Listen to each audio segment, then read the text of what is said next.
No programa de hoje nós vamos falar sobre TOC, o transtorno obsessivo compulsivo. Muita gente não sabe que um pensamento repetitivo, lembranças e imagens que não saem da mente são sintomas de TOC, assim como as manias, como de lavar as mãos ou conferir coisas. Atitudes aparentemente normais podem ser sintomas de um transtorno psiquiátrico que afeta a sua qualidade de vida ou irrita profundamente as pessoas que estão em sua volta. Para falar sobre TOC, está aqui conosco a psicóloga Karina Cunha Carneiro de Castro. Olá, Karina, muito bem-vinda ao programa. Eu acho que esse é um programa que vai chamar muita atenção do telespectador, porque desperta muita curiosidade. Afinal de contas, o que é TOC? Bom, primeiro a gente vai dizer o que significa, né, a sigla TOC, transtorno obsessivo compulsivo. Então, o TOC, ele é um transtorno mental, né, de ansiedade, assim, o TOC ele é qualificado juntamente com outros transtornos de ansiedade, como os medos, como as fobias, né, que afeta a população de uma forma geral. Pode afetar crianças, jovens, adultos, né? Mas, por exemplo, tem gente que tem mania de conferir se o gás está ligado, se mania de lavar a mão, mania de alinhar as coisas em casa. Qual é o limite do normal de uma pessoa que tem mania para uma doença, para um transtorno que precise de um médico, de um psicólogo, por exemplo? Leia, essa pergunta ela é muito importante, né? Porque todos nós temos manias, né? Manias, preocupações, medos, isso faz parte da nossa vida normal, né? O que vai diferenciar o TOC, doença, né, para uma mania normal é exatamente a intensidade e o grau de sofrimento que isso provoca, né? Porque nós podemos ter manias, ter preocupações, ter medos e conviver com isso na nossa vida diária sem que isso nos traga nenhum tipo de problema, nenhum desconforto tão grande, né? Por exemplo, conferir se o gás está ligado ou não é uma questão até de segurança. Sim. Isso é normal. Isso é normal. Quando é que é doença? Quando isso passa a insistir. Né? Então, você vai lá, confere o gás, você verifica que o gás está fechado, está desligado, ok. Para você, aquela preocupação passou. No caso do TOC, a preocupação não passa, ela se repete. Então, a pessoa ela tem uma preocupação, ela tem um medo, e independente do que ela faça, essa preocupação ela vai se manter. Então, por exemplo, é óbvio que nós precisamos lavar as mãos por uma questão de higiene, de precaução de doença. Então, a gente vai lá, lava as mãos e pra gente o problema está resolvido. Para a pessoa que tem TOC, não. Esse comportamento, ele vai se repetir. Então, a preocupação da pessoa que tem TOC, ela não é solucionada. Independente do que ela faça, a preocupação não é sanada. Ela precisa repetir os comportamentos. E a preocupação, ela insiste. E isso gera um desconforto, por exemplo, a ponto de inviabilizar a vida da pessoa? Por exemplo, no caso de um estudante, no caso de uma dona de casa. Me dá um exemplo desse TOC, dessa questão mais física, assim, dessa mania, antes da gente chegar na questão do pensamento. Tá. Leia, o TOC ele está entre as 10 doenças de saúde geral mais incapacitantes. Então, olha, isso é um dado muito importante, né? Porque nos mostra o seguinte, o TOC ele é capaz, é possível que a pessoa com TOC ela tenha que se afastar das suas atividades diárias, né? Eu disse, ele está entre as 10 doenças incapacitantes em saúde geral, não é nem só as doenças mentais, tá? Então, isso mostra pra gente como que realmente o TOC é uma doença grave. Como que ele incapacita? Às vezes a pessoa, ela tem um nível de ritual tão alto, tão intenso, que ela, por exemplo, não consegue sair de casa. Ela fica tão envolvida nos seus rituais, ela repete tanto as suas compulsões que ela não consegue sair de casa. Outras vezes, ela no trabalho ou, né, no estudo, no caso de um estudante, ele tem tantas manias, tantos rituais que ele não consegue progredir na sua tarefa.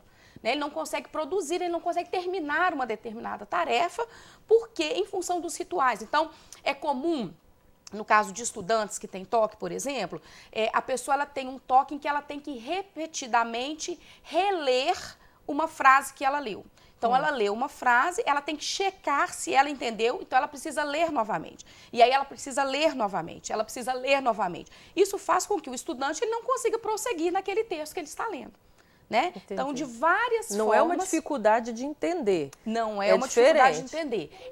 Essa repetição, nesse exemplo específico, ela se dá por uma preocupação, por uma dúvida. Será que eu entendi o que eu li? Será que realmente foi isso que eu li? Será que eu li todas as palavras? Né? Então, ele tem que repetidamente checar. E aí é o que se diferencia do comportamento normal, né? Vamos tomar esse exemplo para falar novamente.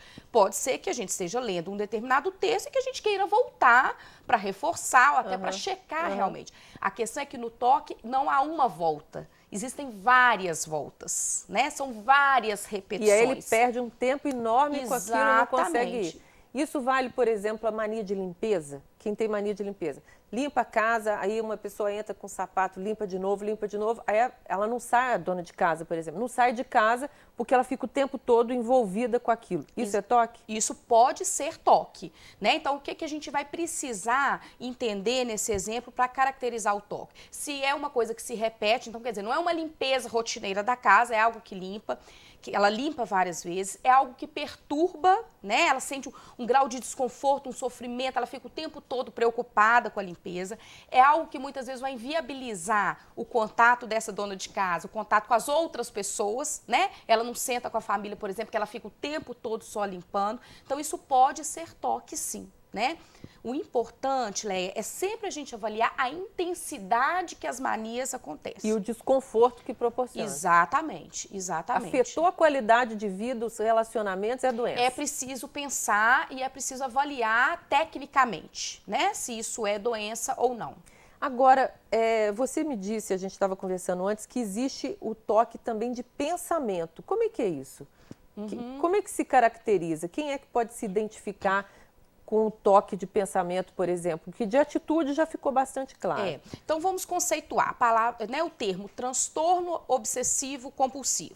Então, obsessivo é a parte de pensamento. Então, obsessivo aqui, ele é sinônimo de medo. Então, a parte obsessiva são pensamentos, imagens, dúvidas, preocupações. E a palavra compulsivo se refere aos comportamentos, tá? Então, é uma conjugação dessas duas coisas.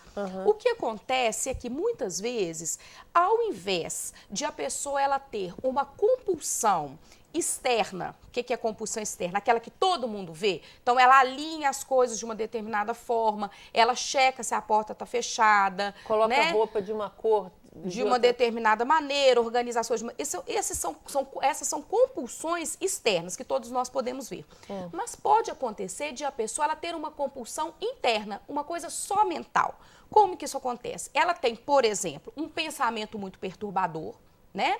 Que invade o tempo todo a cabeça dela, que não há, as pessoas falam, esse pensamento não me larga. É exatamente isso, né? E para neutralizar esse pensamento, ao invés de ela ter uma compulsão externa, ela tem uma compulsão interna. Por exemplo, repetindo uma determinada palavra, ou repetindo uma determinada música, ou repetindo uma determinada frase. É um tipo de ritual também. Ela fala uma frase ou uma música para tirar aquele pensamento. Exatamente. Aí vira uma outra mania. Exatamente, Leia, porque o que acontece? A função da compulsão é aliviar um medo, um desconforto causado pela obsessão. Então, eu tenho uma obsessão, eu tenho um pensamento invasivo, né, que é uma preocupação, um medo, uma dúvida muito intensa. Isso me causa um desconforto. Então, para aliviar esse desconforto, eu realizo o ritual.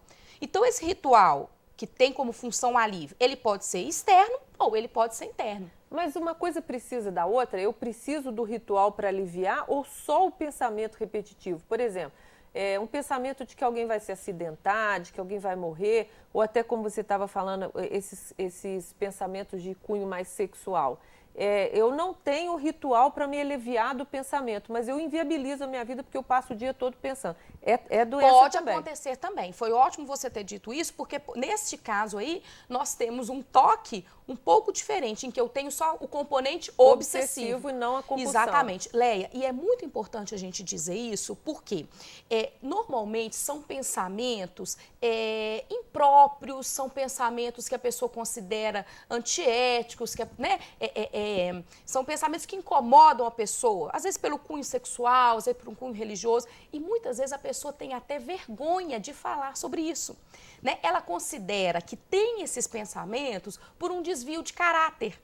né? Ela acha que ela tem esses pensamentos por ela ser uma pessoa má, por ela ser uma pessoa ruim. Ela sabe que, assim, do ponto de vista moral, aquilo não é legal, mas ela não consegue se afastar Ela dele. não consegue se livrar dos pensamentos. Ela não tem o desejo, né? Então vamos dar um exemplo, assim, uma pessoa que tenha um pensamento de ordem homossexual, né? Então ele não é essa pessoa, não é homossexual, ela não tem um desejo homossexual, mas ela pode ter um pensamento, né, de ordem homossexual. Mas isso é tão repugnante para ela, né, que ela tem vergonha e ela se perde, né, ao pensar, ao se confundir. Ela se confunde, será que eu estou tendo desejo? Será que eu sou homossexual? Né? Isso não significa, não se reflete numa atitude, né? Ela não necessariamente ela tem que ter uma atitude. Os pensamentos obsessivos de ordem sexual são os mais comuns? De ordem sexual, de ordem religiosa também. Por exemplo, o que é um pensamento de ordem religiosa? Vamos imaginar uma pessoa que seja muito religiosa, ela pode, ao estar assistindo um ritual religioso, ela está na missa, por exemplo, né? E ela tem um pensamento de que ela vai pegar uma imagem e jogar aquela imagem no chão. É uma coisa que pode acontecer. Como não é moralmente aceitável para ela, é como se ela tivesse uma influência, assim, como se aquele pensamento não fosse dela, é isso? Quando você fala assim, eu tenho esse pensamento, mas ele não me pertence? Mas aquilo é tão invasivo, é exatamente isso. O que acontece é o seguinte, que é tão invasivo e se repete tanto que a pessoa fica confusa. Né? Ela começa, a partir de um tempo, ela fica tão perturbada a ponto de não saber se aquilo é dela ou se não é, se realmente ela está mudando a forma de pensar, se ela agora não está, né, sendo religiosa mais, se ela está perdendo os valores dela. Né? Leia, é importante a gente dizer o seguinte, o pensamento obsessivo, ele é perturbador. Né? Independente de que ordem for, de que natureza for. Exatamente, porque imagina você o tempo todo ter um pensamento que se repete na sua cabeça, que te incomoda e que você não consegue se livrar, né? Porque óbvio que todos nós temos, em muitos momentos até do nosso dia, pensamentos que nos incomodam, né? Situações que a gente não quer pensar. Né? Irritação. Mas o que acontece quando a gente não tem toque? Aquilo passa. Com as pessoas que não têm toque, isso não passa. Né? As pessoas falam, isso fica martelando o tempo todo na cabeça da pessoa. Então é perturbador. Então vamos deixar claro que isso é uma característica da doença e nem sempre precisa do comportamento compulsivo que é a mania. Nem sempre precisa, nem sempre precisa. Eu acho que isso é uma novidade, assim, na maneira como as pessoas encaram a doença, porque a gente fala muito de toque com mania. Ah, meu companheiro ou meu amigo tem cheio de mania de organizar e tal.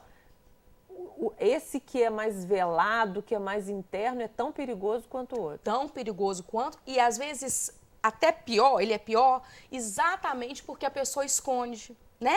Porque se é algo que todo mundo vê, as pessoas falam, fulano, mas você tá com mania disso, olha o que você tá fazendo, né? Você tem que se tratar. Então, ele é aparente e às vezes o encaminhamento para o tratamento, ele acontece mais rapidamente, né? Este que é interno, que só a pessoa sabe, muitas vezes a pessoa demora muito para procurar tratamento. Ela só procura, Leia, o tratamento quando outras comorbidades acontecem, quando ela passa a estar deprimida, em função disso, né? Quando ela tem um resultado ruim no trabalho, na escola. Então, quando a consequência disso, ela já está instalada. E deve ser muito complicado, porque a pessoa, se ela sabe que aquilo não é muito dela, ou não combina com esses valores dela, deve ser muito sofrido para ela botar isso para fora, não é? Sem ela dúvida. Assumir que tem esse tipo de pensamento, ainda que não tenha uma atitude. Exatamente. Muitas vezes as pessoas escondem exatamente porque o pensamento é moralmente inaceitável para a pessoa, né? Em geral, os pensamentos obsessivos, eles têm um conteúdo que para aquela pessoa ele é inaceitável. Então, assim, é como se a gente dissesse que o pensamento obsessivo ele vai pegar no calo da pessoa. Sabe, assim, né? Para ter uma linguagem popular. É aquilo que exatamente a pessoa jamais aceitaria que ela vai ter um pensamento obsessivo. E qual é a consequência mais grave disso? É a depressão? Aonde a pessoa chega que fala assim, bom, eu estou num nível de sofrimento que eu não aguento mais, eu preciso procurar um médico. Em geral, as pessoas chegam ao terapeuta, ao clínico, com que sofrimento? Em geral, as pessoas chegam bastante comprometidas. Isso é importante de dizer também, porque o toque, apesar de ser bastante comum, né, como nós dissemos anteriormente, o paciente busca tratamento com a evolução da doença já há um tempo, né? Então, assim, é difícil dizer qual é a consequência pior, qual o pior comprometimento, né? Mas a gente pode dizer que são vários. A depressão é uma delas, né? O afastamento da vida social, né? O prejuízo da vida familiar, o afastamento ou o prejuízo das atividades laborativas ou do estudo, né? Então, as consequências são várias.